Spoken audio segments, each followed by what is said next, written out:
So Wednesday, July 30th, 2014, 11 p.m. Pacific Daylight Time.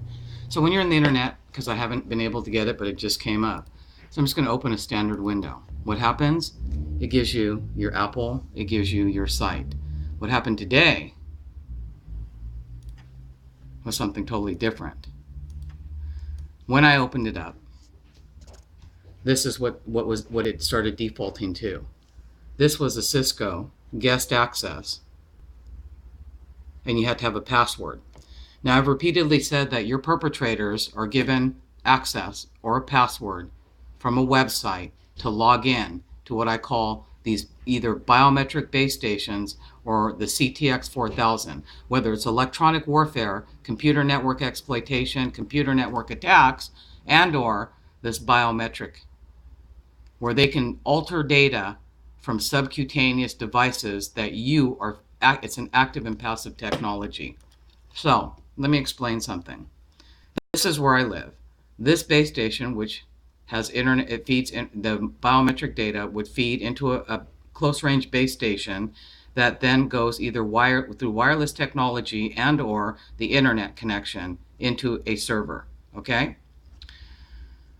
This area here in Los Angeles, for me, this base station, or a CTX 4000 continuous radar waveform that would put chips into your keyboard, into your Ether or your USB, etc., your electronics, your PDA, your cell phone, would be the CTX 4000. Okay, that would be running off of either your telecom and or, in this case, this base station is running off of Time Warner. This server, I found out today, is running off of Comcast. That means the server is in a Comcast zone. The base station is in a Time Warner zone. But see, this is the big critical part.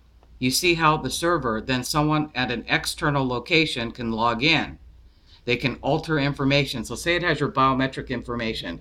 A lot of targets have what they call subcutaneous in the cranial area for cognitive neuroscience and neurotechnology, and manipulating cognitive, motor, central nervous system, and or behavioral functions. The chips could be in the heart, it's in the spinal cord area, and in a lot of the key pain centers. Okay? In the ear area, so that they could do vibroacoustics. The point is that anyone from this end who has access to this can then alter information, hit the send button, goes through this server, comes back down to the base station, and alters human biological functions through subcutaneous illegal chipping. The same thing can apply to the CTX 4000 and your electronics and backdoor access and manipulation and computer network exploitation or attacks where they start surging your system. Same thing. You have someone on this end sending information through here that hits one of these type of base stations that then either affects your electronics, your appliances, or all the way to the point of being able to do it through chips that are in the human biology. So what happened today was, so as you see, this is what first came up, but it appears that they just finally rebooted it again, where they should have. No, see, you can't get in. Let me repeat that. So I'm going to, let's just do Safari, new window. And it's coming up with this guest access at this IP. That shouldn't be happening because this is Time Warner. Okay, so what it looks like, that's the video portion. Let me give you a still photo of it, which was taken today. So this is what happened. So I had the date, I had it all date stamped so that you could see from the print screen that it was today, the Wednesday. So when I was opening it, instead of being provided, like I said, when you open up a standard one that I showed you at the beginning, it gives you the Apple site. It was defaulting to this login screen. That you had, well, it was actually a guest, and then you were given a password.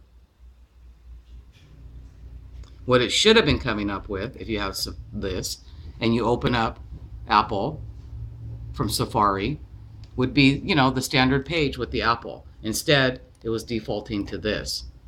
What I was provided today was the people who are accessing the server. I wasn't supposed to know about that one, but I found out today that my theory was correct.